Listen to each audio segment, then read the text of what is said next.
नहीं किया। तो ये बड़ी ही सुंदर हम सब के लिए शिक्षा की बात है कि हम बाबा की पालना ले रहे हैं, तो यज्ञ में रह रहे हैं वो तो ठीक है, लेकिन जो अपने ही कमाते हैं, अपने ही गृहस्थ में हैं, उनके ऊपर तो बोझ नहीं पड़ता ना। तो इसको थोड़ा आप क्लैरिफाई करें कि ये सिर्फ यज्ञ में रहने वालों के लिए ही है या किस प्रकार से हम इसको इक्वेट करते हैं।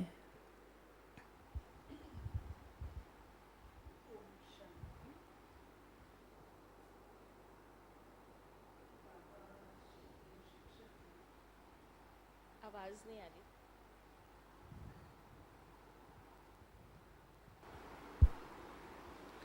बाबा सुप्रीम शिक्षक हैं, सुप्रीम टीचर हैं, बेहद के हैं, हम सबके हैं। तो बाबा की कोई भी मुरली ऐसी नहीं है जिसके लिए हम ये कहें कि ये केवल यज्ञ वालों के लिए है, रहवासियों के लिए है, या ये मुरली जो है वो घर गृहस्थ में रहने वालों के लिए है। हम ये नहीं कह सकते हैं। हमें जो हमारी ये लगती हुई बातें हैं उसको हमें पढ़ना ही चाहिए। अब जैसे आपने ये बताया कि उसने बोझ तो उतारा, कैसे उतारा? कर्मणा सेवा से, सेवा से। और ये सीखने की बात है, ये सीखने की बात है कि व्यक्ति 10 दिन में बोझ उतार सकता है। उसने ज़रूर इतनी कर्मणा सख्त की होगी जो उसका बोझ उतरा, और ज़रूर कर्मणा करते हुए अपने मन को भी उसने लगाया होगा जिससे अधिक उसको उसका फल मिला होगा। पुण्य जमा नहीं किया। पुण्य है एक्स्ट्रा सेवा करना। कर्मणा एक चीज़ है, लेकिन जो चीज़ आपके पास है और आप उसका उपयोग कर सकते हैं और उसको सेवा में लगा सकते हैं, यदि हम नहीं लगाते, सेवा में उसकी आवश्यकता पड़ती है, और यदि हम उसको नहीं लगाते हैं और वो सफल नहीं होती तो पुण्य जमा नहीं होता है। अब लेकिन इसमें भी फिर थोड़ी यज्ञ निवासियों के लिए सोचने की बात ये हो जाती है कि अगर किसी का कोई डिपार्टमेंट है, वो ऑलरेडी कर रहा है और मुझे भी वो काम आता है, अगर मैं वो करना शुरू कर दूं तो उसका क्लैश होगा। समझदारी ये है उसके साथ मिल कर के उसके सहयोगी हम बन जाएं, और सहयोग होने से उसका कार्य भी जो है सरलता से हो जाएगा। और दोनों ओर से होना चाहिए, मुझे सहयोग लेना है और दूसरे को सहयोग देना है, तो इससे पुण्य जमा होता है। बाबा के यज्ञ का समय भी बहुत वैल्यूबल है। यदि एक व्यक्ति को 2 घंटा लगता है, 2 व्यक्ति मिलकर के आधे घंटे में कर लेते हैं, तो हमने 1.5 घंटे का पुण्य कमाया। ऐसे ही पुण्य की जो परिभाषा है वो ये है कि जो अगले व्यक्ति को चाहिए वो हम दे सकें। तो वो शायद उस बहन का तो जो बैकग्राउंड रहा होगा, हमें जो व्यक्ति को, सामने वाले व्यक्ति को जो चीज़ चाहिए हम उसे दें। मान लीजिए किसी को मान चाहिए, आप अगर उसको मान दे देते हैं तो कुछ घटता तो नहीं है।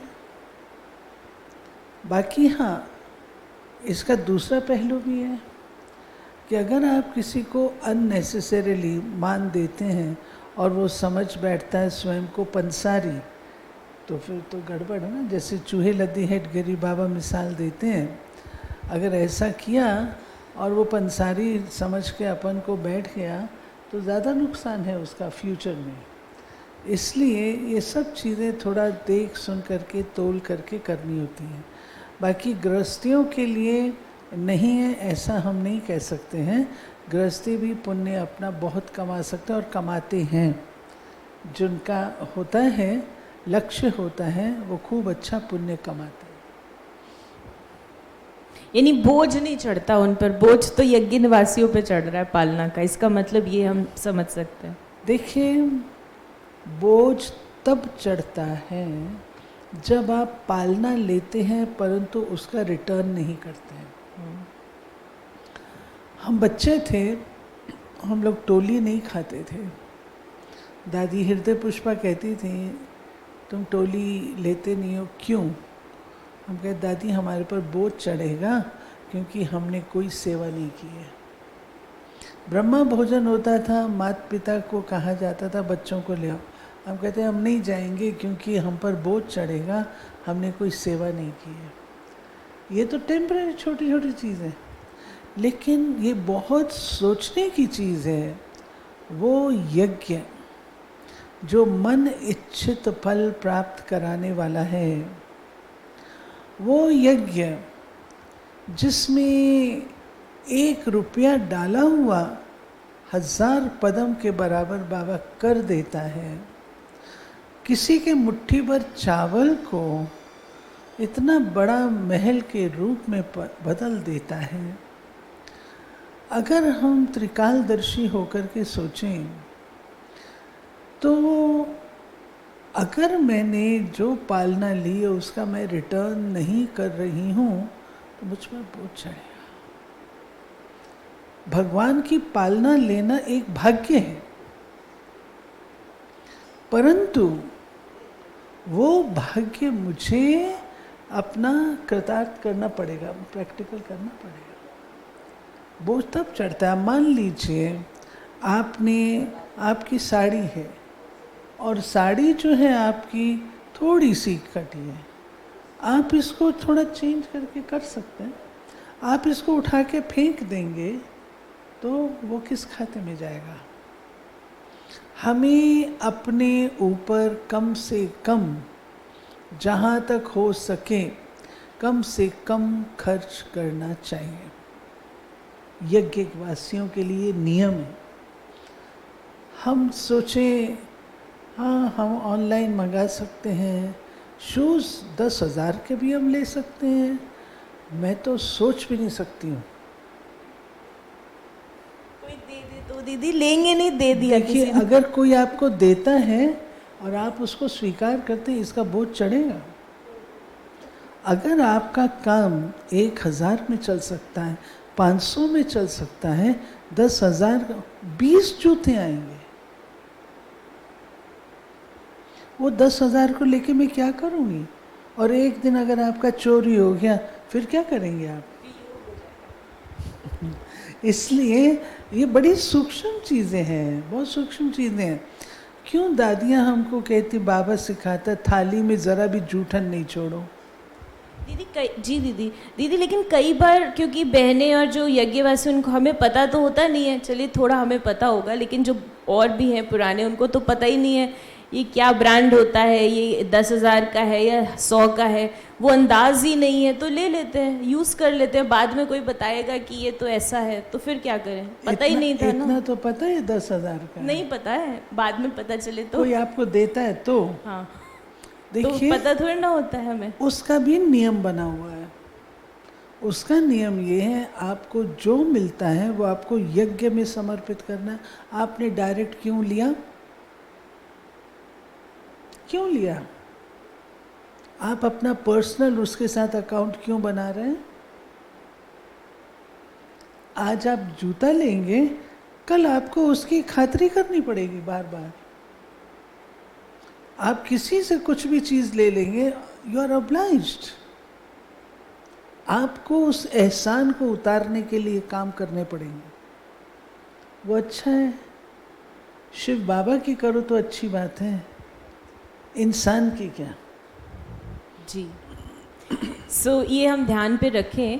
दीदी एक और अभी प्रश्न आया था, जैसे अभी कर्मणा सेवा से आपने हमें कई बार बताया है, बाबा भी कहते हैं कि यज्ञ की जो हम सेवा करते हैं तन के द्वारा, कर्मणा सेवा, उससे भी काफ़ी जो हमारी इंद्रियां हैं वो साफ बनती हैं और पवित्र हम बनते हैं।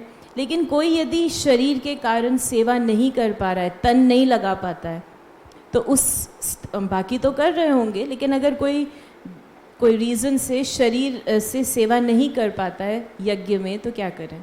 ये प्रश्न आया। मैं नहीं समझती ऐसा कोई भी व्यक्ति हो सकता है जो शरीर के द्वारा सेवा ना कर सके। कोई नहीं हो सकता। दर्द होता है पैर में ज़्यादा, चाहे पाँव में दर्द हो, चाहे फ्रैक्चर हो, कुछ भी हो, आप और कुछ नहीं कर सकते। आप पहरे पर बैठ सकते हैं? पहरे पर तो बैठ सकते हैं। आप आने जाने वालों का रिकॉर्ड तो रख सकते हैं। कोई आत्मा आती है उसको मुरली तो सुना सकते हैं। ये सब शरीर के द्वारा सेवा है ना। अगर इस शरीर को आप मालिश पालिश करके सुला देंगे, ये तो आपका दुश्मन बन जाएगा। इसको चलाते रहना है। यानी जब हम कहते हैं शरीर से सेवा नहीं हो पा रही है, इसका मतलब हमने सेवा करना, मतलब पूरे हमने उसके एवेन्यूज चेक ही नहीं किए कि हम क्या क्या कर सकते हैं। हम सोचते हैं एक ही तरीके से सेवा करनी है। मैं जानती हूँ ऐसी माताएं हैं जो बेचारी ब्लड प्रेशर के कारण कमरे के बाहर नहीं निकल सकती, उसका हाइट पे चला जाता है। ऐसी आत्माएं बैठी हैं, यहाँ भी बैठी हैं। वो अपने कमरे में चीज़ मंगवा करके यज्ञ की सेवा कर रही हैं। जो ऑर्डिनरी मटर छीलना है, कोई चीज़ साफ करनी है, वो भी तो बैठ के कर रही है ना। बाहर निकलेंगे तो बीपी बढ़ता है, कमरे में बैठ के करते हैं तो ठीक होता है, कुछ होगा। लेकिन वो करती है ना, सेवा तो कर रही है। इसका फल मिलता है, इसका बल मिलता है, इसका बहुत बल मिलता है। मैं खाली बैठी हूँ कमरे में, किस लिए? कौन सी आराम पसंद है?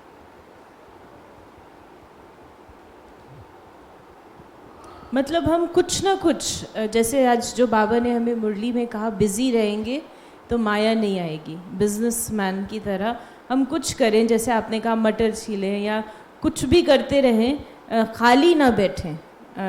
चाहे हम मुरली सुनाएं या कुछ करें। तो जिसने भी ये प्रश्न पूछा है, ज़रूर आपको आंसर तो मिल ही गया होगा। दीदी, जब पुरुषार्थ करते हैं, जैसे एक प्रश्न है कि पहले तो बहुत अच्छा पुरुषार्थ होता है, ऐसे कईयों के अनुभव हैं, बहुत सारे हैं जिनके बड़ी अच्छी स्थिति हो जाती है, बहुत अच्छा पुरुषार्थ होता है, और फिर ऐसा लगता है कि वो स्थिति नहीं रही, कर तो वही सब कुछ रहे, अमृत वेला, मुरली, नुमा शाम, तो ऐसा क्यों होता है? क्या ये पुराने हिसाब किताब सामने आ जाते हैं?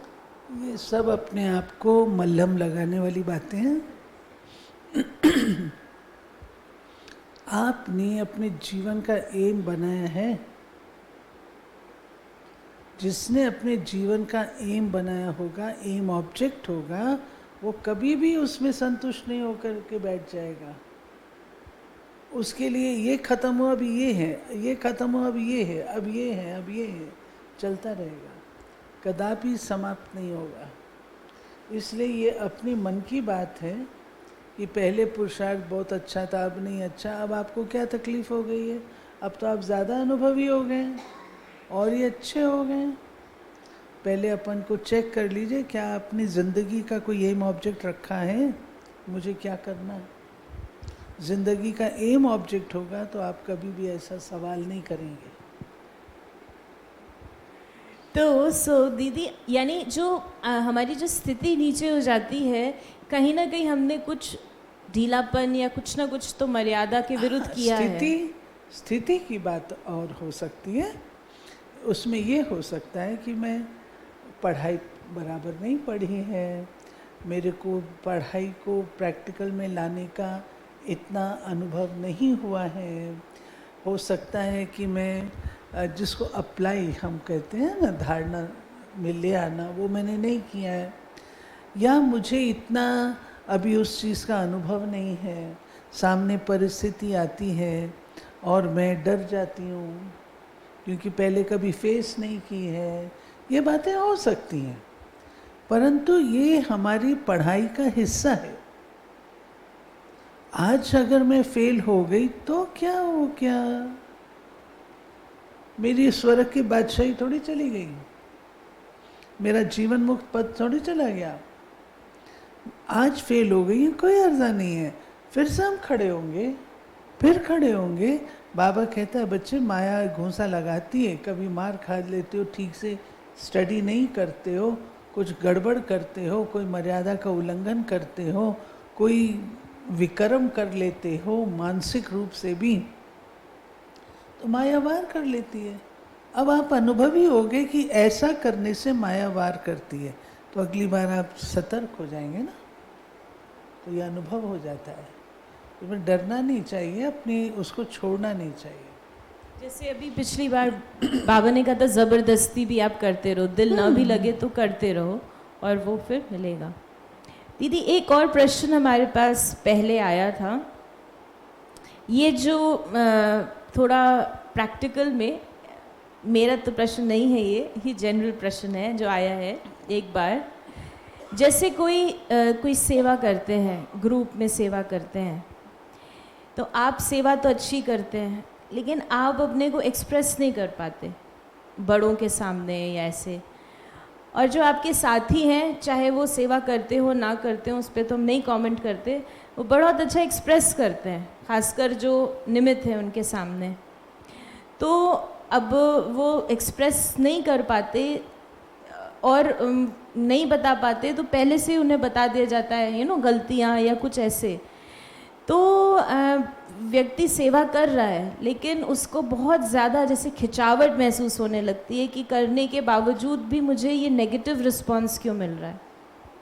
कोलीग्स जो साथ में उनसे भी और जो निमित्त बड़े हैं उनसे भी, वो ज्ञान योग से चल रहे हैं, उन्हें कोई ये नहीं कि वो छोड़ेंगे, लेकिन बड़ी मेहनत एक जैसे अंदर से बहुत ज़्यादा पुरुषार्थ करके अपने को बैलेंस कर रहे हैं। तो ऐसे में क्या करना चाहिए? वो फॉग में गुम हो गया है, माया की फॉग में। ऐसा क्यों कहा आपने, माया की फॉग? क्योंकि वो सेवा तो कर रहे हैं। सेवा कर रहे, सेवा बड़ी चीज़ नहीं है, आपकी स्थिति बड़ी चीज़ है। आप सेवा करके अगर आप खुश नहीं हैं, सेवा करके आप संतुष्ट नहीं हैं, सेवा करके आपको शक्ति नहीं महसूस हो रही है, आप किसी अपने निमित्त बड़े पर आधारित हैं, वो आपको शाबाश बोले तभी आपने सेवा की। मेरे को निमित्त शाबाश बोले या ना बोले, हम सेवा कर रहे हैं तो सेवा का हमारे पास रिजल्ट आएगा। वो तो ठीक है दीदी, शाबाश तो ना बोले लेकिन उल्टा ही बोल रहे हैं। उल्टा मतलब वो समझ नहीं पाते, जो साथी हैं वो दूसरा इन्फॉर्मेशन देते हैं, तो क्या करें? या कम्युनिकेशन इशू है ये? नहीं, इसमें ये बात बिल्कुल ऐसी नहीं है। हर आत्मा जो करती है वो उसका दिखता भी है, कईयों का नहीं दिखता है लेकिन वो कहीं छिपा नहीं रहता है, वो अवश्य प्रत्यक्ष होता है। हम उतावलेपन में आते हैं कि जल्दी दिख जाए, वो नहीं करना चाहिए। आराम से बैठो, आप सेवा कर रहे हो ना, वो सबसे बड़ा संतोष है। आप अपना काम करते चलो। यानी इस स्थिति में वो ये समझ लें कि थोड़े उतावले ना हो, भले अभी उनको कुछ सुनना भी पड़ता है तो सुनते रहें, अगर ठीक होंगे तो प्रत्यक्ष हो ही जाएगा। इसको हम ये भी समझे हमारे कोई विक्रम हिसाब किताब थे साथियों से, वो फिनिश हो गए? नहीं, ऐसा कुछ नहीं होता है, ये तो व्यवहारिक बातें हैं। अच्छा, इसमें हिसाब नहीं खत्म होगा? नहीं, ऐसा कुछ नहीं है। इसको इतना बड़ा नहीं समझ के अपने आप को उदास करना चाहिए। ऐसा लेकिन वो बड़े उदास हो जाते हैं अंदर से। सेल्फ रिस्पेक्ट की कमी है, स्वमान नहीं है।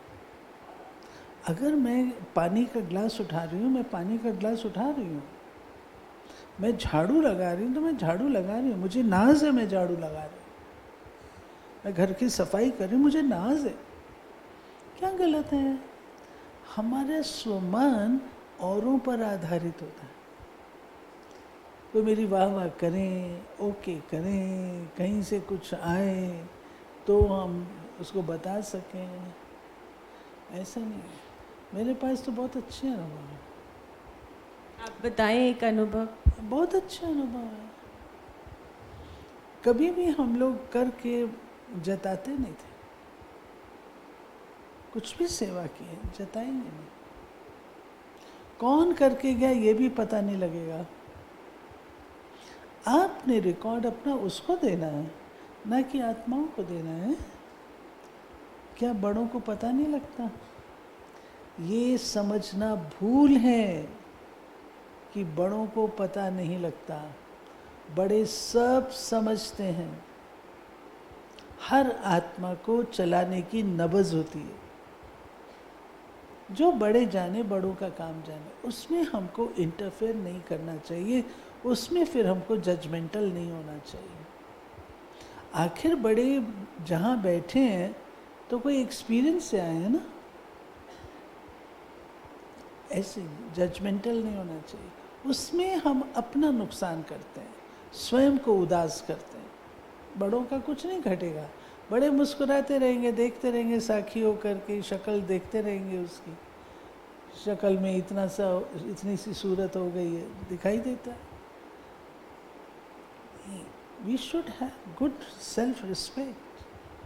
तो मतलब इन सेंस अगर सेल्फ रिस्पेक्ट है तो हम ये समझें कि मेरा जो है वो बाबा देख रहा है।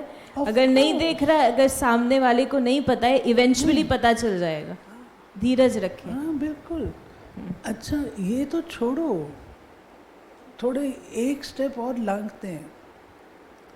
बड़ों को इन बातों की नॉलेज का है, बड़े नहीं समझते। अरे दीदी आपको नहीं समझ में आएगा।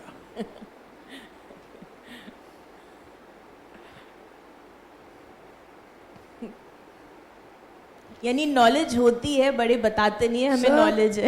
इसका मतलब ये भी हुआ ना, सब पता। ठीक है। तो हम ये ध्यान रखें, वो भले बता नहीं रहे, वो नब्ज हैंडलिंग हो रही है, इसलिए हम सतर्क रहे। आप लोगों को खुश करते हैं कि आप लोगों को पता है, अच्छी बात है, खुश रहो। ठीक है। एक और इसी से संबंधित प्रश्न है कि ब्राह्मण जीवन में प्रगति करने का सहज साधन क्या है? ब्राह्मण परिवार में रहते समझू और सयाने बच्चे कैसे बने? जिसको प्रगति करनी है, गुप्त पुरुषार्थी बनो, गुप्त सेवाधारी बनो, और समझो सयाना माना इशारे से समझने वाले बनो।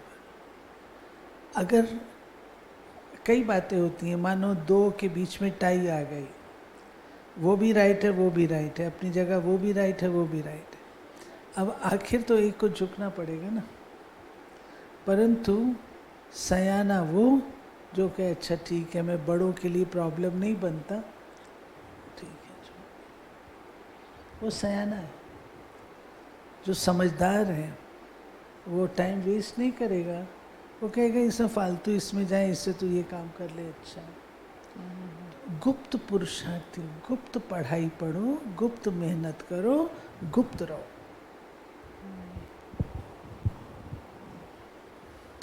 ठीक है दीदी, लेकिन फिर बताना भी तो होता है ना कि हमने ये सब किया, नहीं तो पता ही नहीं चलता कि इतना कर लेते हैं, उसको लग रहा है कुछ कर ही नहीं रहे। नहीं, ये भी तो है ना, इसमें क्या करा जाए? आपकी बात राइट है। देखिए, गुप्त समझते हैं तो फिर एकदम गुप्त हो जाते हैं, विलुप्त। नहीं, एक असूल है। असूल ये है कि आप जो करते हैं वो आपके बड़ों को पता होना चाहिए। तो फिर गुप्त कैसे रहें? गुप्त सबके आंखों में है ना। अच्छा, ओके। लेकिन बड़ों को पता, यानी हम जो करें वो निमित्त को बताएं, बाकी हम दूसरों को नहीं बता रहे कि हम ये करते हैं, ये करते हैं, लेकिन वो चीज़ हम बड़ों को ज़रूर बताएं कि ये सेवा हो रही है, ये करी। ठीक है। लेकिन दीदी इतना बड़ों के पास टाइम थोड़ा होता है, थोड़ी जब कर ले तो बताएं, पूरी बताएं, छोटी छोटी। आपको पता हो, बड़े आप लोगों की सेवाओं से, समाचारों से खुश होते, बताना चाहिए। वो डल होकर के बैठे रहें तो आप उनको इनएक्टिव कर दोगे। बिल्कुल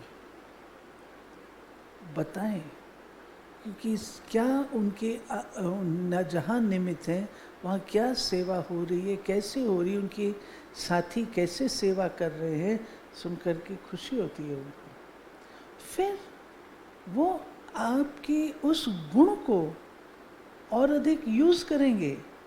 कहाँ से कहाँ वो गुण चला जाएगा, तो तब होगा जब आप बताएंगे। आप बताएंगे नहीं तो फिर तो मुश्किल हो जाएगा ना। बताना ज़रूर चाहिए, ज़रूर बता। हाँ, ज़्यादा उसमें नहीं बताओ, हल्का बताओ। यानी ये हम बड़ों को अवश्य निमित्त को बताएं, लेकिन ऐसे अपना हम गुप्त पुरुषार्थ और गुप्त सेवा जितना हो सके करते रहें। सो दीदी, अभी तो हमारा समय आगे बढ़ रहा है, लेकिन आज का हमें बाबा ने मुरली में भी दिव्य दृष्टि, दिव्य बुद्धि और रूहानी दृष्टि के पूरा संदर्भ में ज्ञान हमें प्राप्त हुआ। तो इस सप्ताह के लिए हम किस ओर अपने पुरुषार्थ के ऊपर किस दिशा में और जाएं, उसकी आप क्या प्रेरणा हम सभी को देंगे? बाबा ने जो आज की मुरली में वरदान दिया है, रिपीट करो, कोई भी जना रिपीट करो, देखो क्या हुआ। आज की मुरली में क्या वरदान था जी?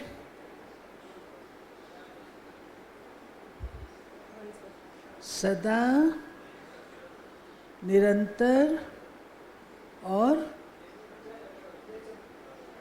नेचुरल। निरंतर और नेचुरल था। सदा निरंतर और नेचुरल अभ्यास पुरुषार्थ करो, स्वरूप रखो। लास्ट शब्द दूसरा था, वो मेरे को एग्जैक्ट नहीं, लेकिन निरंतर 3 शब्द थे, सदा, निरंतर और नेचुरल। ये जो हम पुरुषार्थ की कॉन्शियसनेस में आते हैं, मुझे अटेंशन रखना है, मुझे पुरुषार्थ करना है, मुझे पुरुषार्थ करना, ये क्या पुरुषार्थ करना है? Natural, be natural. आप योग लगा रहे हैं, आपको कहा गया वो फलाना व्यक्ति आया, उसको जा करके समझाना है आपने। आपको नहीं, मैं नहीं समझ, मेरा इस समय योग का पीरियड है, ठीक है, सेवा नेचुरल। आपने मुझे डिस्टर्ब कर दिया, ये द्वापर युगी लोगों की भाषा है। आपने मुझे डिस्टर्ब कर दिया। वो ऋषि तपस्या कर रहे थे, फलाने आए, उन्होंने डिस्टर्ब कर दिया। ये द्वापर युग की बात है। संगम युगी बच्चे डिस्टर्ब नहीं होते हैं। संगम युग में बाबा ने जो हमें आसन दिया है, निरंतर और नेचुरल का, उसमें स्थित है। सो थैंक यू दीदी, हम सभी ने लाभ लिया, और अगर कोई भी प्रश्न बचा होगा तो आप पहुंचा सकते हैं। वो नेक्स्ट वीक हम ज़रूर दीदी के माध्यम से उसका सल्यूशन प्राप्त करेंगे। तो इसी के साथ हम पुनः वो नंबर रिपीट कर देते हैं 8826599309 पर, जिस पर आप मैसेज कर सकते हैं अपने प्रश्नों को। तो इसी के साथ हम 1 मिनट बाबा की याद में बैठेंगे और फिर अगले सप्ताह पुनः मिलेंगे। ओम शांति।